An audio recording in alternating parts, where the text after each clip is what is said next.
TGT PGT biology का viral model paper लेकर के आए हैं। बहुत ही इंपॉर्टेंट मॉडल पेपर है। चलिए शुरू करते हैं। पहले क्वेश्चन को देखते हैं। एकल कला युक्त कोशिकांग हैं। सिंगल मेम्ब्रेन वाले ऑर्गेनेल्स बताना है कौन से होते हैं। इसमें से 4 ऑप्शन आपके सामने दिए गए हैं। कौन सा ऑप्शन सही होगा? एकल कला युक्त कोशिकांग, केंद्रक, माइटोकॉन्ड्रिया, लाइसोसोम, हरित लवक। कौन सा ऑप्शन इसमें सही होगा? मैंने कोशिका वाला जब प्रैक्टिस सेट करवाया था तो उसमें समझाया था कि एकल कला युक्त कोशिकांग कौन से होते हैं और दोहरी कला युक्त कोशिकांग कौन से होते हैं। तो इसमें आंसर सही होगा सी, लाइसोसोम एकल कला युक्त कोशिकांग होता है। आपको बता दें कि लाइसोसोम के अलावा गाल्जी काय, एंडोप्लाज्मिक रेटिकुलम, वैक्यूल यानी रिक्तिका, ये सब एकल कला युक्त कोशिकांग होते हैं। चाहे वो लाइसोसोम हो, गाल्जी काय हो, एंडोप्लाज्मिक रेटिकुलम हो, रिक्तिका हो, एकल कला युक्त यानी सिंगल मेम्ब्रेन वाले कोशिकांग होते हैं। अगर दोहरी कला युक्त पूछा जाता तो माइटोकॉन्ड्रिया, केंद्रक, हरित लवक ये सब दोहरी कला युक्त कोशिकांग होते हैं, यानी डबल मेम्ब्रेन वाले कोशिकांग होते हैं। नेक्स्ट क्वेश्चन है, कशेरुकियों का अनिवार्य लक्षण है। कशेरुकियों का अनिवार्य लक्षण कौन सा है? आधार तंत्रिका रज्जु, पृष्ठीय हृदय, ग्रसनीय क्लोम विदर, अधर रुधिर वाहिका में आगे की ओर रुधिर प्रवाह। देखिए बहुत ही अच्छा सा क्वेश्चन है, कंफ्यूज मत होइएगा। और अनिवार्य लक्षण बताना है। कौन सा ऑप्शन सही होगा? सोचिए और बताइए। बहुत ही इंपॉर्टेंट मॉडल पेपर है, बहुत ज्यादा इंपॉर्टेंट क्वेश्चन है इसके अंतर्गत। और सभी लोग अपने सभी दोस्तों को वीडियो को शेयर जरूर करें और लाइक जरूर करें। कमेंट में बताएं कि आपको वीडियो कैसा लग रहा है। आंसर सही होगा इसमें से सी, ग्रसनीय क्लोम विदर। आपको बता दें कि कशेरुकी यानी वर्टिब्रेट का अनिवार्य लक्षण मेरुरज्जु या मेरुदंड होता है, जो एक रीढ़ की हड्डी होती है। रीढ़ की हड्डी अन्य प्रमुख लक्षणों में जीवन की किसी न किसी चरण में, किसी न किसी अवस्था में ग्रसनी गिल दरारें और एक पृष्ठीय नलीदार तंत्रिका तंत्र शामिल होता है। लेकिन इसमें अधर तंत्रिका रज्जु है, इसलिए सही नहीं होगा। तो ऑप्शन इसमें सी वाला सही होगा, ग्रसनीय क्लोम दरारें या ग्रसनीय क्लोम विदर कशेरुकियों या वर्टिब्रेट्स का अनिवार्य लक्षण होता है। नेक्स्ट क्वेश्चन पर आते हैं। केचुए की क्लोरेगोगन कोशिकाएं कशेरुकियों के किस अंग के समवृत्ति हैं? सोचिए और बताइए कि कौन सा ऑप्शन इसमें सही होगा। अगर आप लोगों ने वीडियो को लाइक नहीं किया है तो लाइक जरूर कीजिए, अपने सभी दोस्तों में शेयर कर दीजिए ताकि ज्यादा से ज्यादा लोग जुड़ सकें और इंपॉर्टेंट मॉडल पेपर को देख लें। तो कौन सा आंसर सही होगा? आंसर सही होगा इसमें से यकृत या लीवर। आपको बता दें कि केचुए की क्लोरेगोगन कोशिकाएं उत्सर्जन और भोजन के संग्रह का कार्य करती हैं, यानी ग्लाइकोजन और वसा के संग्रह का कार्य करती हैं, जो कि कशेरुकियों में मुख्य रूप से यकृत या लीवर द्वारा किए जाने वाले कार्यों के बिल्कुल समान होता है। इसीलिए यहां पर समवृत्ति होगा तो यकृत होगा। नेक्स्ट क्वेश्चन है, ल्यूकोसोलेनिया में भोजन संग्रह होता है, फूड स्टोरेज होता है। कौन सा आंसर सही होगा? आस्टिया द्वारा, आस्कुलम द्वारा, थीसोसाइट द्वारा, स्पंज गुहा द्वारा ल्यूकोसोलेनिया में भोजन का संग्रह। आपको बता दें कि ल्यूकोसोलेनिया संघ पोरीफेरा का जंतु है। पोरीफेरा का जंतु, पोर माने छिद्र और फेरा माने धारण करने वाला, यानी ऐसे जंतु जो छिद्र को धारण करते हैं या फिर छिद्रधारी जंतु, तो उन्हें पोरीफेरा कहा जाता था। तो ल्यूकोसेलेनिया में भोजन संग्रह होता है। कौन सा आंसर सही होगा? तो आंसर सही होगा इसमें से सी, थीसोसाइट के द्वारा भोजन संग्रह होता है। थीसोसाइट के द्वारा। आपको बता दें कि जो स्पंज होते हैं यानी पोरीफेरा जो हैं उनको स्पंज भी कहा जाता है। पोरीफेरा को स्पंज भी कहा जाता है। तो स्पंज में विशेष अमीबॉइड कोशिकाएं होती हैं जिन्हें थीसोसाइट कहा जाता है और पोषक तत्वों को संग्रहित करने का कार्य करती हैं या भोजन को संग्रहित करने का कार्य करती हैं। नेक्स्ट क्वेश्चन है, समुद्री पंखा संबंधित है।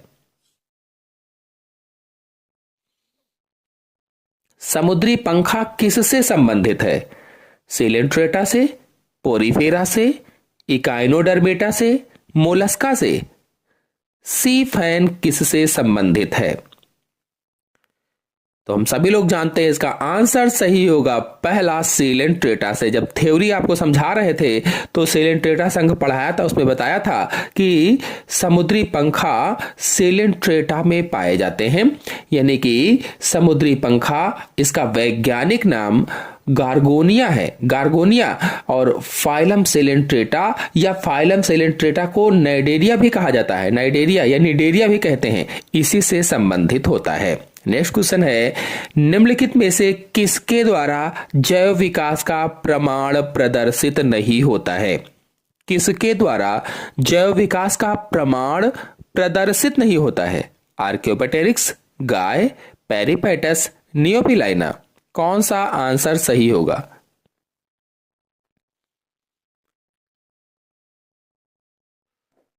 तो आंसर सही होगा इसमें से बी, गाय। किसके द्वारा जैव विकास का प्रमाण प्रदर्शित नहीं होगा? तो गाय के द्वारा प्रदर्शित नहीं होगा।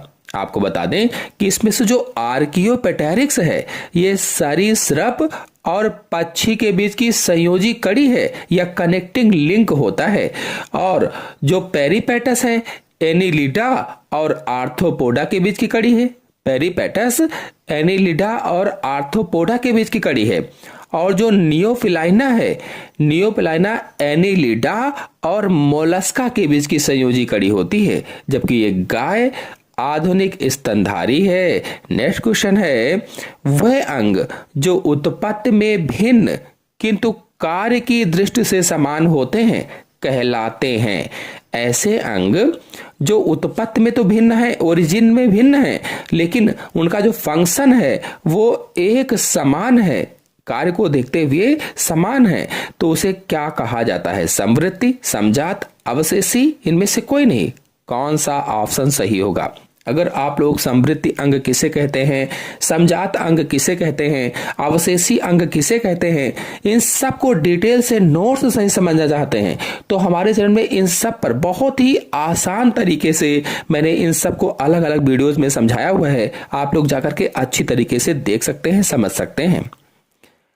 तो इसका आंसर सही होगा पहला, समवृत्ति अंग या एनालॉगस आर्गन। आपको बता दें कि समवृत्ति अंग जो है ये उत्पत्ति संरचना में भिन्न परंतु कार्य में समान होते हैं। उत्पत्ति और संरचना में भिन्न होते हैं लेकिन कार्य में समान होते हैं। जैसे उदाहरण आपको बता दें, जैसे कीट के पंख और पक्षी के पंख, कीट के पंख और पक्षी के पंख। और अगर समजात अंग की बात करें तो ये उत्पत्ति और संरचना में समान होते हैं, बिल्कुल उसके उल्टा, और कार्य में भिन्न होते हैं, जैसे मनुष्य के हाथ और व्हेल के फ्लीपर। नेक्स्ट क्वेश्चन है, निम्न में से कौन सा कथन असत्य है? चार ऑप्शन आपके सामने दिए गए हैं। पहला है पादप विषाणुओं में आरएनए उपस्थित होता है। दूसरा, जंतु विषाणुओं में डीएनए उपस्थित होता है। तीसरा, T4 में द्विरज्जकी डीएनए उपस्थित होता है। और चौथा है TMV में द्विरज्जकी आरएनए उपस्थित होता है। असत्य कथन बताना है, सत्य नहीं बताना है, ये ध्यान रखेंगे। क्वेश्चन में हमेशा नहीं, असत्य, इन चीजों पर ध्यान देना है आपको। तो असत्य कथन कौन सा होगा? सोचिए और बताइए। आंसर सही होगा इसका डी, TMV में द्विरज्जकी आरएनए उपस्थित होता है। आपको बता दें TMV यानी टोबैको मोज़ेक वायरस, अगर इस पर आप वीडियो देखना चाहते हैं तो हमारे चैनल में अपलोडेड है, आप लोग जाकर के अच्छी तरीके से समझ सकते हैं। देखिए इसमें TMV में द्विरज्जकी आरएनए उपस्थित होता है, यह कथन असत्य है। क्यों असत्य है? क्योंकि जो TMV या टोबैको मोज़ेक वायरस है इसमें सिंगल स्टैंडर्ड आरएनए पाया जाता है, सिंगल स्टैंडर्ड आरएनए, और यहां पर द्विरज्जकी यानी डबल स्टैंडर्ड कहा गया है। तो TMV में एकल रज्जुकी एकल रज्जुकी आरएनए उपस्थित होगा, ना कि द्विरज्जुकी आरएनए, इसलिए यह असत्य है। नेक्स्ट क्वेश्चन है, निम्न में से कौन सा आरएनए कुल कोशिकीय आरएनए का लगभग 10 से 20% होता है? सोचिए और बताइए कि कौन सा ऑप्शन सही होगा। लगभग 10 से 20%। MRNA, rRNA, tRNA, hnRNA. देखिए जो एमआरएनए है ये मैसेंजर आरएनए होता है, मैसेंजर आरएनए, और यह 1 से 5% कुल कोशिकीय आरएनए का 1 से 5% होता है। और जो बी वाला ऑप्शन है आरआरएनए, तो ये राइबोसोमल आरएनए होता है और यह कुल कोशिकीय आरएनए का लगभग 80% होता है, 80%। इसमें जो सी वाला ऑप्शन है टीआरएनए, तो ये ट्रांसफर आरएनए होता है, ट्रांसफर आरएनए। यह कुल कोशिकीय आरएनए का 10 से 20% होता है लगभग में, इसलिए आंसर सही होगा इसमें से सी, टीआरएनए। अगर आप लोग एमआरएनए, टीआरएनए, आरआरएनए या आरएनए पर पूरा अच्छी तरीके से समझना चाहते हैं तो हमारे चैनल में वीडियो अपलोडेड है, आप लोग जाकर के अच्छी तरीके से समझ सकते हैं। नेक्स्ट क्वेश्चन है, वह गुणसूत्र जिसमें सेंट्रोमियर मध्य में होता है कहलाता है? ऐसा गुणसूत्र जिसमें सेंट्रोमियर मध्य में होता है, बीच में होता है, क्या कहलाता है? उपमध्य केंद्रीय, मध्य केंद्रीय, अकेंद्रीय, अंत केंद्रीय। कौन सा आंसर सही होगा? सोचिए और बताइए। आंसर सही होगा इसमें से बी, मध्य केंद्रीय कहलाता है या मेटासेंट्रिक कहलाता है। वह गुणसूत्र जिसमें सेंट्रोमियर मध्य में होता है उसे मेटासेंट्रिक कहा जाता है या मध्य केंद्रीय कहा जाता है। नेक्स्ट क्वेश्चन है, आरंभक कोडान है, आरंभक कोडान कौन सा होता है? सोचिए और बताइए। AUG, UUU, UAG, AAG. प्रारंभिक कोडान बताना है या इनिशिएशन कोडान बताना है। मैंने जब कोडान पढ़ाया था तो उसमें बहुत ही अच्छी तरीके से आपको समझाया था। आप लोग अगर कोडान के बारे में, अनुवांशिक कोड के बारे में समझना चाहते हैं तो हमारे चैनल में वीडियो अपलोडेड है, जाकर के अच्छी तरीके से देख सकते हैं, समझ सकते हैं। तो इसका आंसर सही होगा पहला, प्रारंभिक कोडान AUG होता है या इनिशिएशन कोडान AUG होता है और यह कोडान मेथियोनिन अमीनो एसिड को कोड करता है, मेथियोनिन अमीनो एसिड को। नेक्स्ट क्वेश्चन है, निम्न में से कौन सा हार्मोन बीजों के अंकुरण के समय संचित भोज्य पदार्थों के चालन के लिए उत्तरदायी है? कौन सा ऐसा हार्मोन है बीजों का जब अंकुरण होने लगता है तो उसमें संचित भोजन के चालन के लिए उत्तरदायी होता है या मोबाइलाइजेशन के लिए उत्तरदायी होता है?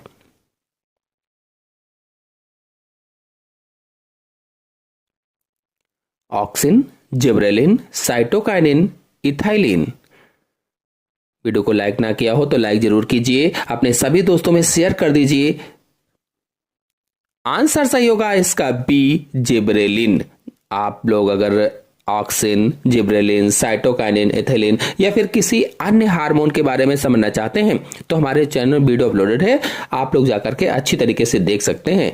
या फिर आप यूट्यूब सर्च बॉक्स में लिखिएगा ऑक्सिन हार्मोन, स्पेस छोड़िएगा और बायोलॉजी साइंस इसके लिख के इंटर कीजिए, आ जाएगा। या फिर आप लिखिएगा प्लांट हार्मोन या पादप हार्मोन, स्पेस छोड़कर बायोलॉजी साइंस इसके आ जाएगा। जंतु हार्मोन भी अपलोडेड है, वो भी आप जाकर के देख सकते हैं। नेक्स्ट क्वेश्चन है, कोशिका कला बनी होती है, सेल मेम्ब्रेन बनी होती है प्रोटीन की, सेलुलोज की, लिपिड की, लिपिड कार्बोहाइड्रेट एवं प्रोटीन की। कौन सा आंसर सही होगा? कोशिका कला।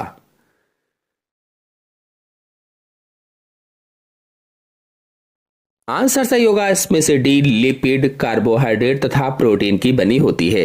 यानी मुख्य रूप से लिपिड व प्रोटीन की बनी होती है। जो कोशिका कला है मुख्य रूप से लिपिड व प्रोटीन की बनी होती है, जबकि जो कार्बोहाइड्रेट इसमें लिखा गया है, कार्बोहाइड्रेट इनसे जुड़े होते हैं।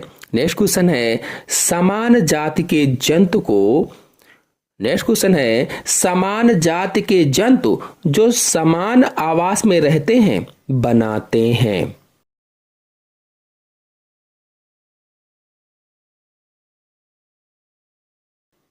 समान जाति के जंतु हैं, समान आवास में रहते हैं, क्या बनाते हैं? जैवमंडल, समुदाय, जनसंख्या या समष्टि, निकेत। कौन सा आंसर सही होगा? सभी लोग वीडियो को अपने दोस्तों में शेयर जरूर करें ताकि ज्यादा से ज्यादा लोग जुड़ सकें। जितने ज्यादा लोग जुड़ेंगे तो और भी अच्छा मॉडल पेपर आपके लिए ला सकेंगे। आंसर सही होगा इसमें से सी, जनसंख्या या समष्टि यानी पॉपुलेशन। नेक्स्ट क्वेश्चन है, निम्न में से लाभदायक कीट है? पेरीप्लैनेटा, मस्का, बॉम्बिक्स, मच्छर। कौन सा आंसर सही होगा? सोचिए और बताइए।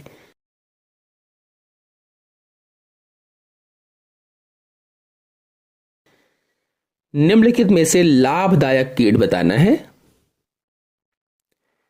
आंसर सही होगा इसमें से सी, बॉम्बिक्स। जो बॉम्बिक्स मोरी है ये रेशम कीट होता है, रेशम कीट, और इससे रेशम का उत्पादन किया जाता है, यानी रेशम उत्पादन के लिए ये होता है, इसलिए ये लाभदायक कीट होता है। जो पेरीप्लेनेटा है इसके अंतर्गत काकरोच आता है, जो मस्का है ये मक्खी है एक तरह से, और जो मच्छर है आप सभी लोग जानते ही हैं। नेक्स्ट क्वेश्चन है, निम्न में से कौन से विलुप्त जंतु से विकास के प्रमाण मिलते हैं? पेरिपेटस, नियोपिलाइना, एकेडिना, आर्कियोपेटेरिक्स।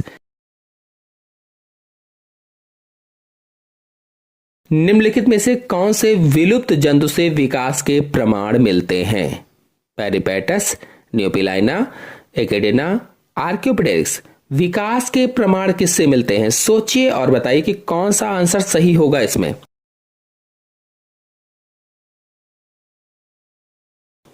आंसर सही होगा इसमें से डी, आर्कियोपेटेरिक्स, क्योंकि यह एक जीवाश्म है, जीवाश्म, और सरीसृप व पक्षी के बीच की संयोजी कड़ी है या कनेक्टिंग लिंक है, इसीलिए इससे जैव विकास के प्रमाण मिलते हैं। नेक्स्ट क्वेश्चन है, यदि एक हीमोफिलिक स्त्री एक सामान्य पुरुष से विवाह करती है तो कौन सा आंसर सही होगा? देखिए, इस तरीके के क्वेश्चन हमारे चैनल में बहुत सारे अपलोडेड हैं, लोग जाकर के उस क्वेश्चन को, उस वीडियो को अच्छी तरीके से देख सकते हैं, समझ सकते हैं। और हीमोफीलिया लिखिएगा सर्च बॉक्स में, हीमोफीलिया लिख करके स्पेस छोड़िएगा, बायोलॉजी इसके आ जाएगा। आप सारे उदाहरण देख लीजिए, चाहे जैसा क्वेश्चन है सब कुछ समझाया हुआ है मैंने। यदि एक हीमोफिलिक स्त्री एक सामान्य पुरुष से विवाह करती है तो आंसर सही होगा इसका बी वाला, सभी पुत्र हीमोफिलिक होंगे, क्योंकि स्त्री जो है हीमोफिलिक है और पुरुष सामान्य था, तो उसकी जितनी भी संतानें होंगी, उन संतानों में जितने भी पुत्र होंगे सभी पुत्र हीमोफिलिक होंगी, हीमोफीलिया से ग्रसित होंगी, और जितनी भी पुत्रियां होंगी वे सभी पुत्रियां हीमोफीलिया की वाहक होंगी या कैरियर होंगी। नेक्स्ट क्वेश्चन है, ट्रोकोफोर लार्वा है। ट्रोकोफोर लार्वा न्यूप्लाइना का, काइटॉन का, पाइला का, इन सभी का ट्रोकोफोर लार्वा कौन सा होगा? सोचिए और बताइए।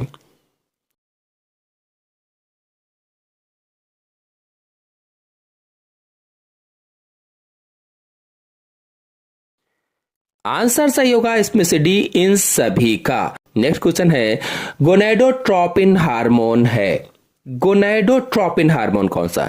GH, MSH, ADH, FSH तथा LH। Gonadotropin hormone.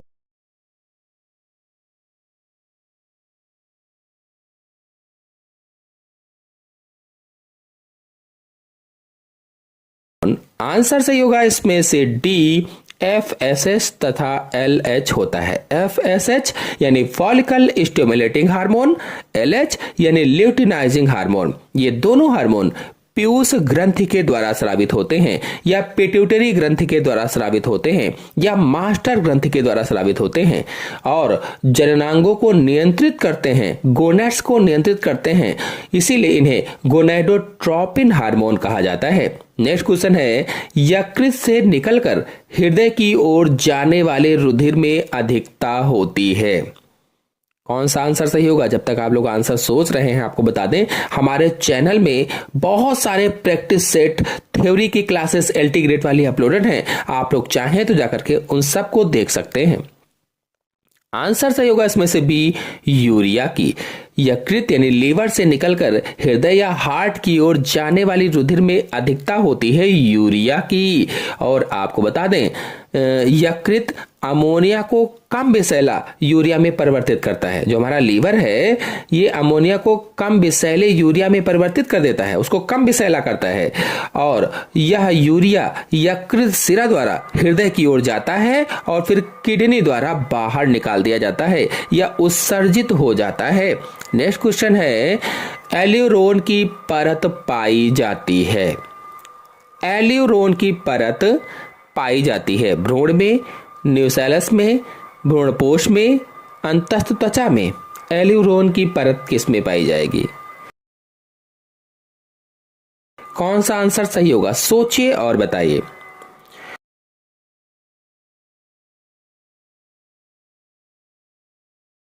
तो आंसर सही होगा इसमें से सी, भ्रूणपोष या एंडोस्पर्म में पाई जाती है। यानी कि एल्यूरोन परत अनाज के दानों में भ्रूणपोष की सबसे बाहरी परत में पाई जाती है जो प्रोटीन और एंजाइम से भरपूर होती है। प्रोटीन और एंजाइम से भरपूर। नेक्स्ट क्वेश्चन है, कोशिका चक्र की एस प्रावस्था का मुख्य लक्षण है। एस प्रावस्था का मुख्य लक्षण क्या है? गुणसूत्र का प्रतिकृतिकरण, गुणसूत्र का डीएनए का प्रतिकृतिकरण, तारक केंद्र का प्रतिकृतिकरण या प्रतिकरण।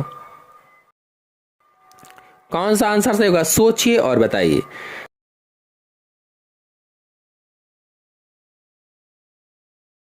तो इसका आंसर सही होगा सी, डीएनए का प्रतिकृतिकरण यानी कि डीएनए का रेप्लिकेशन।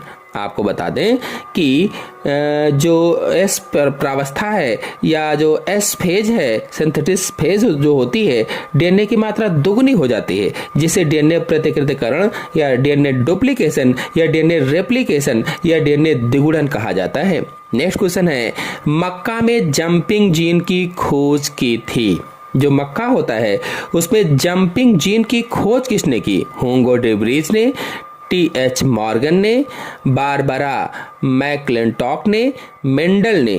मक्का में जंपिंग जीन की खोज किसने की थी? वीडियो को लाइक ना किया हो तो लाइक जरूर करें, अपने सभी दोस्तों में शेयर भी कीजिए।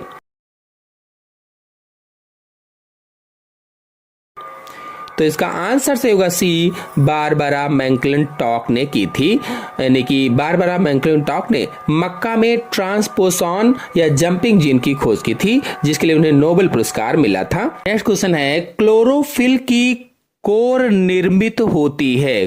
कोर ऑफ क्लोरोफिल किससे बनी होती है?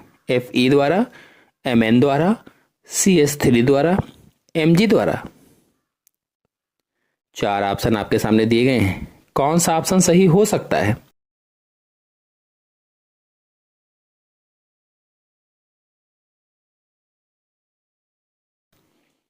क्लोरोफिल की कोर निर्मित होती है।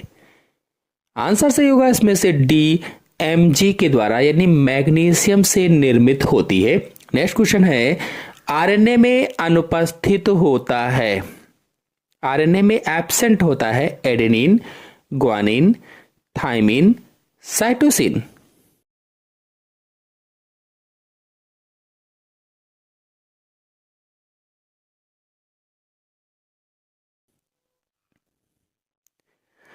यदि आप लोगों ने हमारे डीएनए की संरचना को या रासायनिक संरचना को देखा होगा जो हमने समझाया था, तो आप जानते होंगे कि आरएनए में क्या अनुपस्थित होता है। मैंने डीएनए की रासायनिक संरचना बहुत ही अच्छी तरीके से समझाई हुई है। यदि आप लोग देखना चाहते हैं तो यूट्यूब सर्च बॉक्स में लिखिए डीएनए की रासायनिक संरचना, स्पेस छोड़कर बायोलॉजी साइंस एसके इंटर कीजिए, वीडियो आ जाएगा, देख लीजिए, सब कुछ समझ में आ जाएगा। आंसर से होगा इसमें से सी, थाइमिन। आपको बता दें कि जो डीएनए होता है उसमें एडेनिन, ग्वानिन, साइटोसिन और थाइमिन नाइट्रोजन बेसेस पाए जाते हैं, जबकि जो आरएनए होता है उसमें एडेनिन, ग्वानिन, साइटोसिन और थाइमिन की जगह पर यूरेसिल पाया जाता है। तो आरएनए में अनुपस्थित होता है थाइमिन। क्यों? क्योंकि आरएनए में थाइमिन की जगह पर यूरेसिल नाइट्रोजन बेस पाया जाता है। नेक्स्ट क्वेश्चन है, जब एक ही पौधे में एक पुष्प से दूसरे पुष्प पर परागण होता है तो यह कहलाता है।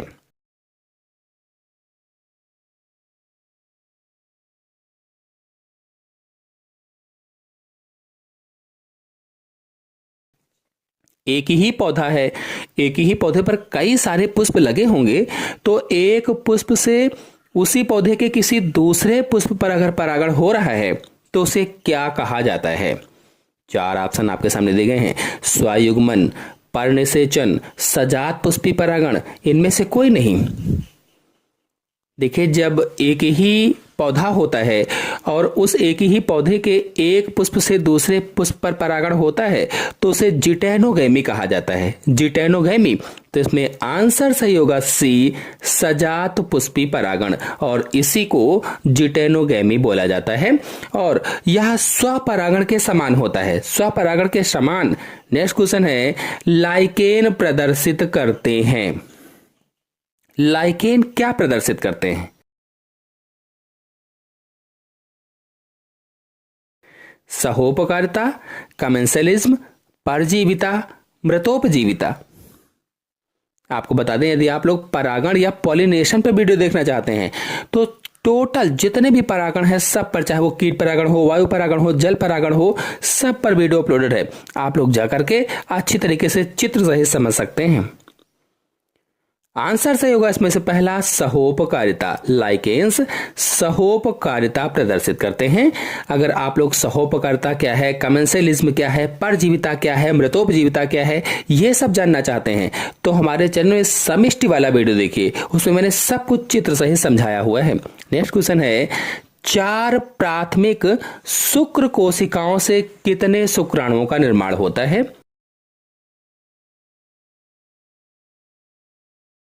1, 4, 16, 32। 4 प्राथमिक शुक्र कोशिकाओं से कितने शुक्राणुओं का निर्माण होता है? जो प्राइमरी स्पर्मेटोसाइट्स होते हैं 4, उनसे कितने शुक्राणु बनते हैं?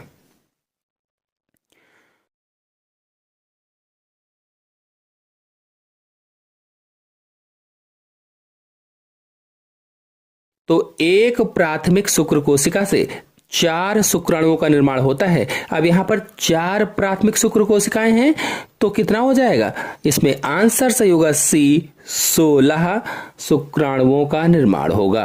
नेक्स्ट क्वेश्चन है, कूट रहित डीएनए क्रम यानी नॉन कोडिंग डीएनए सीक्वेंस कहलाता है? एक्सान, इंट्रॉन, सिस्ट्रॉन, इनमें से कोई नहीं। कूट रहित डीएनए क्रम, आंसर से होगा इसमें से बी, इंट्रॉन कहलाता है। डीएनए में इंट्रॉन वह क्रम होते हैं जो किसी प्रोटीन को कोड नहीं करते हैं। इंट्रॉन क्या है? तो वह क्रम है जो किसी भी प्रोटीन को कोड नहीं करते हैं। इसीलिए यहां पर कहा गया कूट रहित, यानी कोड ना करें, कूट रहित डीएनए क्रम कहलाता है। नॉन कोडिंग डीएनए सीक्वेंस कहलाता है तो इंट्रॉन कहलाएगा। नेक्स्ट क्वेश्चन है, वर्ग क्रेस्टेशिया वर्ग इंसेक्टा से भिन्न है क्योंकि इसमें उपस्थित होते हैं। क्या उपस्थित होते हैं, क्या प्रेजेंट होते हैं? तो क्रेस्टेशिया से इंसेक्टा भिन्न है। सोचिए और बताइए।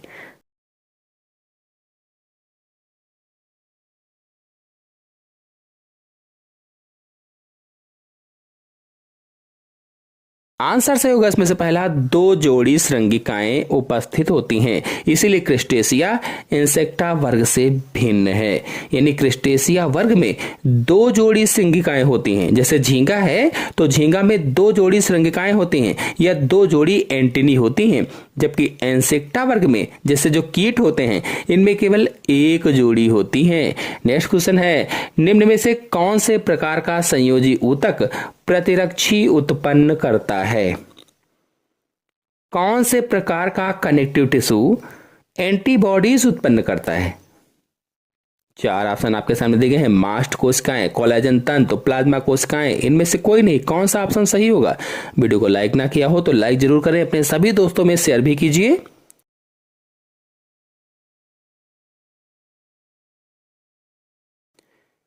आंसर सही होगा इसमें से सी, प्लाज्मा कोशिकाएं। नेक्स्ट क्वेश्चन है, ऊंचे पर्वतों पर सांस लेने में कठिनाई होने लगती है, इसका कारण है O2 के आंशिक दाब में कमी, O2 की मात्रा में कमी, CO2 की सांद्रता में वृद्धि। उपरोक्त सभी कौन सा आंसर सही हो सकता है? सोचिए और बताइए। तो आंसर सही होगा इसमें से पहला, O2 के आंशिक दाब में कमी। नेक्स्ट क्वेश्चन पर आते हैं। नेक्स्ट क्वेश्चन है, भूखा होने के समय संचित खाद्य पदार्थों की समाप्ति का क्रम होगा। भूखा होने के समय संचित खाद्य पदार्थों की समाप्ति का क्रम क्या होगा? सोचिए और बताइए, अपना टेस्ट लीजिए कि कौन सा आंसर इसमें से सही हो सकता है। सब लोग जल्दी से रिप्लाई देते रहें।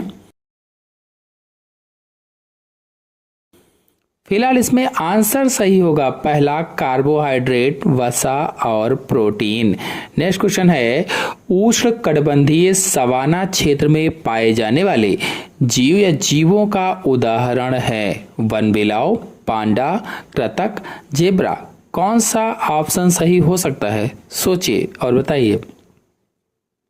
सभी लोग कमेंट बॉक्स में कमेंट जरूर करते रहें, बताते रहें कौन सा आंसर सही होगा। फिलहाल इसका आंसर सही होगा डी, जेब्रा। नेक्स्ट क्वेश्चन पर आते हैं, कैस्पेरियन पट्टियां उपस्थित होती हैं अंतः त्वचा में, बाह्य त्वचा में, बलकुट में, परिरंभ में। कैस्पेरियन पट्टियां किस पर उपस्थित होती हैं? तो आंसर सही होगा इसमें से पहला, अंतः त्वचा में कैस्पेरियन पट्टियां पाई जाती हैं। नेक्स्ट क्वेश्चन पर आते हैं, गाय के गोबर से अवायवीय प्रक्रिया द्वारा निम्नलिखित में से किसका उत्पादन किया जा सकता है? Methane, butane, ethane, propane. किसका उत्पादन किया जा सकता है बताना है। सोचिए और बताइए कि कौन सा ऑप्शन सही हो सकता है इसमें से। तो ऑप्शन सही होगा इसमें से पहला, मीथेन। नेक्स्ट क्वेश्चन पर आते हैं, कैम पौधों में CO2 ग्राही होता है। कौन सा ऑप्शन सही होगा? 4 ऑप्शन आपके सामने दिए गए हैं, सोचिए और बताइए। ऑप्शन सही होगा इसमें से पहला, मेसोफिल कोशिकाओं में। नेक्स्ट क्वेश्चन है, प्रोटोनीमा का निर्माण होता है मॉस में, लिवरबर्ट में, फर्न में, साइकस में। प्रोटोनीमा का निर्माण किस में होगा? सोचिए और बताइए कि कौन सा आंसर सही हो सकता है। तो आंसर सही होगा इसमें से पहला, मॉस में प्रोटोनीमा का निर्माण होता है। नेक्स्ट क्वेश्चन है, हेट्रोसिस संबंधित है। हेट्रोसिस किससे संबंधित है? क्लोनिंग से, चयन से, संकरण से, ऊतक संवर्धन से। कौन सा ऑप्शन सही होगा?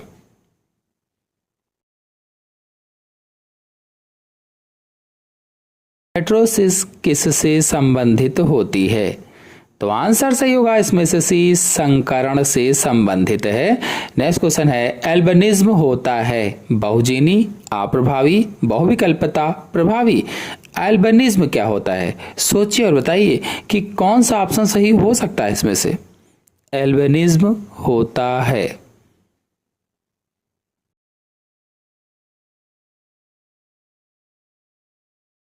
आंसर सही होगा बी, अप्रभावी। नेक्स्ट क्वेश्चन है, निम्नलिखित में से किसकी व्यावसायिक रूप से हाल ही में पालना प्रारंभ हुआ है? भैंस, भेड़, टर्की, रेशम कीट। कौन सा आंसर सही होगा?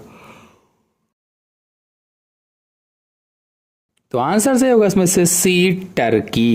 एक जलीय पारतंत्र में जिसका खाद्य स्तर घास स्थल पारतंत्र में उपस्थित गाय के समानांतर होता है।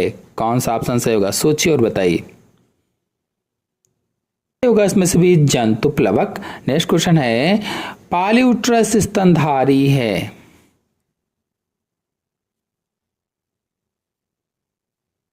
पॉलीउटरस स्तनधारी बताना है।